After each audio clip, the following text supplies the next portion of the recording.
ભાવનગર શહેરના નીલમબાગ એસબીઆઈ બેંકની શાખાના મેનેજરે છેતરપિંડી લાખો રૂપિયાની કરતા નીલમબાગ પોલીસે તેને ઝડપી લીધો। શહેરમાં પીએમ ઈજીપી યોજના હેઠળ થયેલા કરોડોના કૌભાંડ મામલે તપાસ કરી રહેલી નીલમબાગ પોલીસને મહત્વની કાર્યવાહી હાથ ધરી।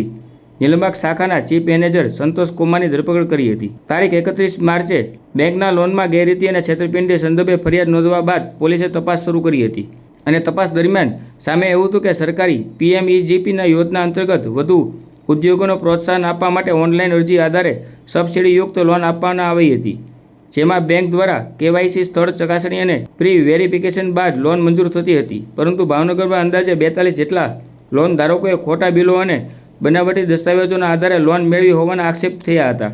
આ કેસમાં અગાઉ ભૂમિબેન પંડ્યા, કિરણબેન રાઠોડ, જલ્પાબેન શાહ અને જાગૃતિબેન લાલવાણી સહિત 4 મહિલા લોન ધારકો સામે ફરિયાદ નોંધાઈ હતી। સાથે જ એજન્ટ ભરત અડવાણી અને સુનિલ હાસેજાની ભૂમિકા પણ શંકાસ્પદ માનવામાં આવી રહી હતી। અત્યાર સુધી 4 લોન ધારકો અને 2 એજન્ટોની ધરપકડ થઈ ચૂકી છે।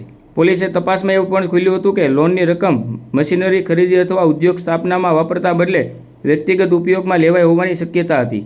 સ્થળ પર તપાસ દરમિયાન અનેક યુનિટોમાં મશીનરી કે સ્ટોર મળ્યા ન હતા, જ્યારે કેટલાક ઉદ્યોગો સંપૂર્ણપણે બંધ હાલતમાં જોવા મળ્યા હતા, જેના કારણે બેંક દ્વારા અનેક ખાતાઓને એનપીએ જાહેર કરવામાં આવ્યા હતા। હાલ સમગ્ર મામલે કુલ 42 લોન ધારકો સામે અરજી આપવામાં આવી હતી, પરંતુ હજુ સુધી માત્ર 4 લોન ધારકો અને 2 એજન્ટો સામે જ ફરિયાદ નોંધાતા બાકીના 38 લોકો સામે ક્યારે કાર્યવાહી થશે તે ચર્ચાનો વિષય છે। હવે ચીફ મેનેજરની ધરપકડ બાદ સમગ્ર કૌભાંડનું વધુ મોટા ખુલાસા થવાની શક્યતા વ્યક્ત કરી હતી।